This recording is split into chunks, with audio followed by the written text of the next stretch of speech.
This is how dehydration can affect your blood pressure. Drinking plenty of water and keeping your blood pressure in a healthy range are two bits of health advice you probably hear often from your doctor. Both hydration and lowering your blood pressure are necessary for your overall health, but they're also interconnected. Water makes up 90% of your blood volume, says Mary Greene, MD, a cardiologist with Manhattan Cardiology. When you're deficient in the main component of your blood, water, the blood pressure can be affected. When you lose more fluid than you take in, such as from sweating, vomiting, or diarrhea, your body doesn't have enough fluids to carry out its normal functions, she explains. If you don't replace those fluids by drinking water or other liquids, you can get dehydrated. Dehydration can cause fluctuations in your blood pressure. It can both raise and lower your blood pressure, depending on how dehydrated you are, how long you've been dehydrated, and if you have other health conditions, explains Oral Waldo, MD, a cardiologist at Palm Beach Gardens Medical Center and Good Samaritan Medical Center. That's why it's so important to drink plenty of fluids throughout the day, Dr. Waldo emphasizes. It keeps your blood flowing so that it can efficiently deliver oxygen and nutrients throughout your body. Blood pressure fluctuations can be potentially dangerous because they can affect other organs such as the brain, kidneys, and heart, among others, he says. Here's how dehydration can both raise and lower your blood pressure and why dehydration-related blood pressure fluctuations can be dangerous. What is dehydration? Dehydration happens when you lose so many fluids that your body can't function normally. Drinking water and staying hydrated keeps that from happening and helps maintain normal blood pressure, says family physician Kim Yu, MD. Water is the best fluid for maintaining hydration, but tea, coffee, and sports drinks can also increase your fluid intake, she adds.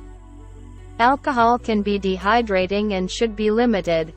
A general rule of thumb is that men drink 15.5 cups of fluids a day and women drink 11.5 cups.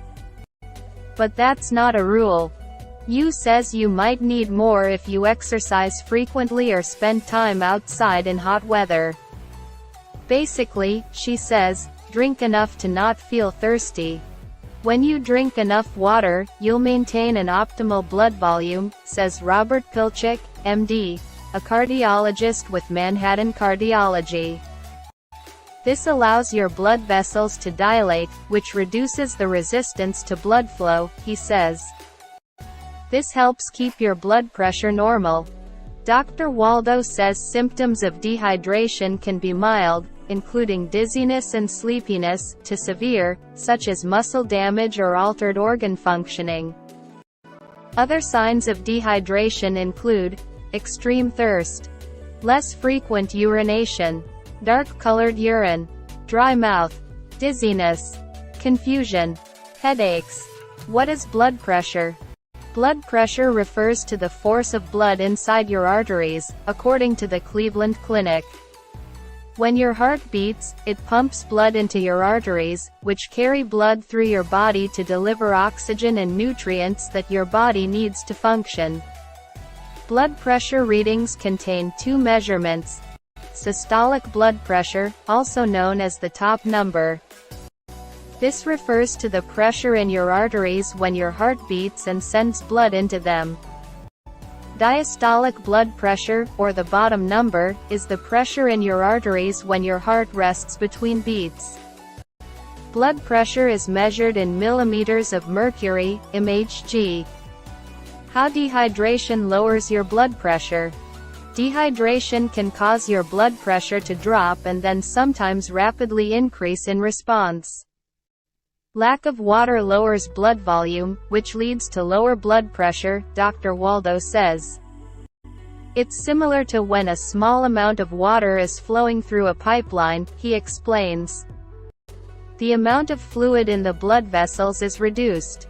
When an individual is dehydrated, this lack of water supply is felt throughout the entire body, including their blood volume.